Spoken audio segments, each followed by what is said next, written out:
Okay, so real quickly, just a review from last week. So that was the start, and then going upwind, the two things that you'll be using are the passback and the mark trap. And we covered those briefly last week, but can anyone tell me what a passback is? Just really briefly how you do it and what you're trying to accomplish. Anybody? Chris? If you have, it's like if you're in a 1-3 and you're trying to get the 3, you're trying to get to a 1-2 or whatever. So you, the 1 will try and slow down the opponent in the middle by either ragging on them or trying to poke them or something like that. And then the 3 tries to sail fast and get either just between the 1 and the opponent or take over as the 1. Yep. Okay, so generally, like Chris said, you got typically 3 boats lined up, and the lead boat just tries to cover this boat, slow them down as much as possible, and then this boat's teammate down here tries to get either ahead of this boat or between the two, so that they've gone from a 1 and a 3 to a 1 and a 2. Can anybody tell me what a mark trap is? How you do it or what it's used for? Liz?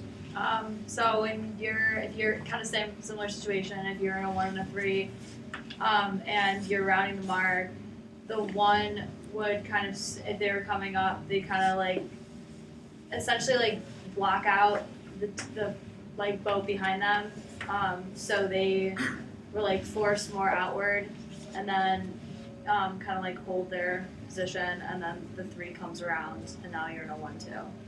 Right, so in this situation, you have, say, these 2 boats are on a team, and this boat can prevent this boat from tacking and rounding the mark. So the 2 of these guys just sail up here into nowhere, and they don't round the mark.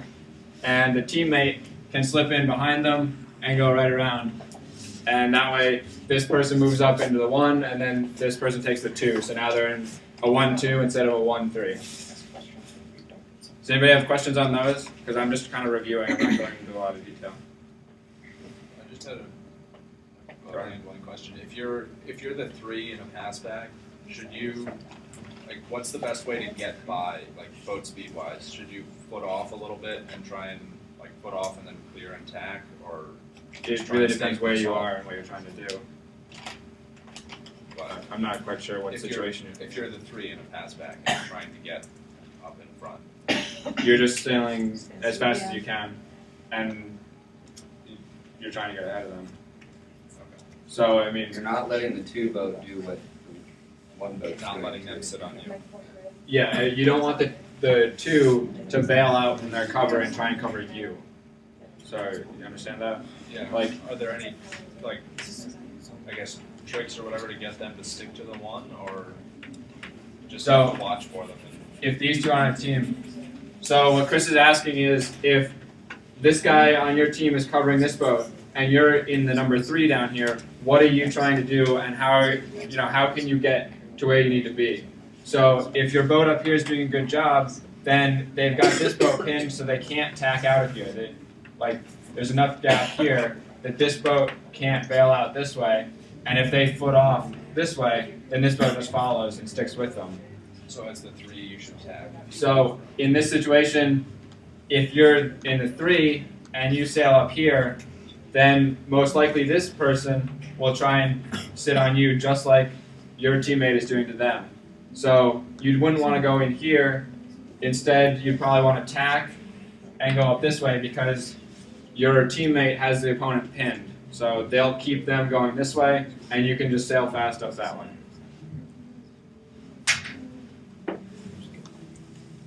Okay, so what I'm going to try and focus on tonight is downwind tactics, and with an emphasis on what I consider the most important thing to understand going downwind, and that's overlap. So once you've gotten around the windward mark up there, and you have your leeward mark over here,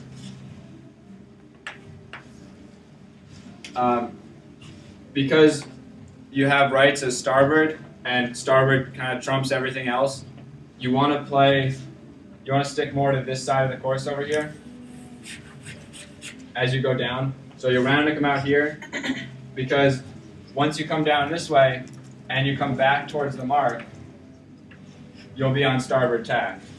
So does everybody see that? That ultimately you want to have your rights when you're coming in here and everybody's coming back together at the mark rounding. So by getting out here early, say you're the number 1 boat, you want to establish yourself on this side so that you have rights over the other boats when you get in here. Because if you sail out this way to begin with, and then you're trying to come in here, you're going to be on port tack, and if any of your opponents have caught up or anything, they're going to come in with rights on you, and then you'll be forced around on the outside of them. So they'll go in there, and you'll have to go on the outside, which is slower, and you'll be behind them once you're out of the mark. So just very generally, this is the side of the course that you want to stay on as you're sailing downwind. So obviously you can see that when you're jiving, going back and forth downwind, you're going to come together with other boats, or you and your opponent may pick the same side of the course to go down.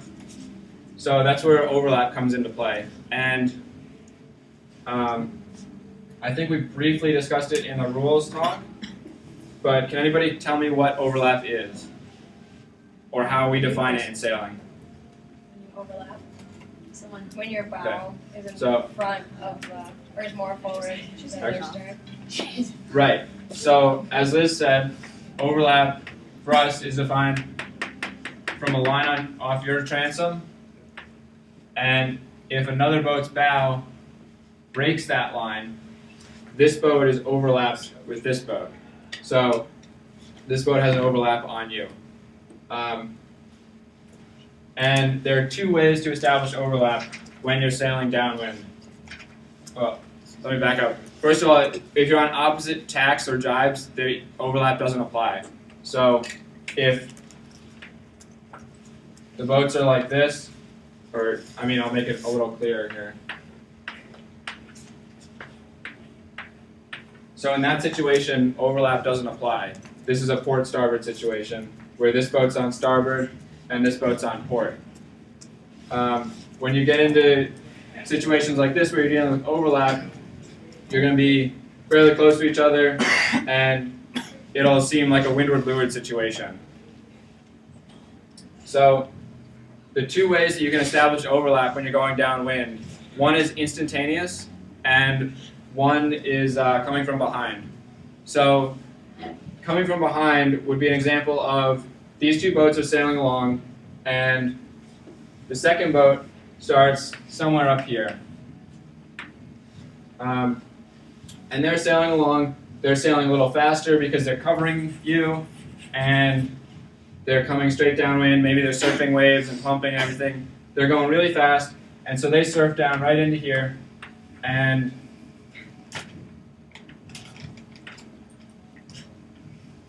now they're overlapped with you. Good job. Little short boat. Okay, so now you can see that this boat has established overlap. But the key in team racing is you're using overlap to your advantage. So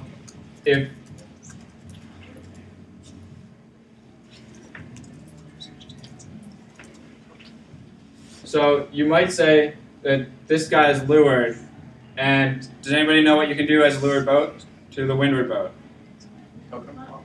Right. So if you're the lured boat, typically you have the right to head the windward boat up.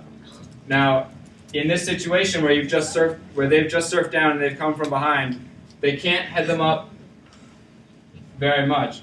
They can't head them past their proper course. So if this guy's sailing to the mark, this boat over here can't make them turn past their line to the mark because they've come from behind. So in order for this boat to establish their lured rights and push them upwards, anybody know what they have to do? They have to go establish a new tack and come back in. Right. So basically what this boat has to do is create their overlap instantaneously. That's the only way that they can get the lured rights on this boat. So in order to do that, in team racing, you just do a quick double jibe. So what that means is you turn over this way a little bit, swing your boom across, and then turn right back down. And what you're doing is you're flipping your sail from one side to the other and back. So now it's just like you've been here the whole time and you just did a jibe. So now you're both on the same tack and you're right next to each other. Once you've done that, this boat can head this boat up. So so once you're there, you can call lured boat and you can just sail them up like that. And they're windward, so they have to follow you. I just want to say how. You don't have to. If you're the boat who came from behind and you're trying to get luffing rights, the jibe, as you call it, you just have to flip your boom to the other side. You don't have to turn it all. And if you pop it, meaning you kind of. It has to fill You don't on have the to- side, right? Right, Yeah, so- you only have to pop it. It doesn't have to fill and sail. It's just like swing it over, pop, put it back. So what Will's talking about is, where I do this little arrow here, you don't actually have to turn your boat if the breeze is light enough or something that you can just manhandle the boom and jibe it across yourself. Because what the umpires are looking for is for your sail to be filled on the new tack. So if you're just standing right here as the skipper and you just pull your main sheet in across and then pull it back, that still counts as your jibe. You don't need to go steering off wildly or anything like that. And the quicker you can do that maneuver, the less chance it gives them of getting away.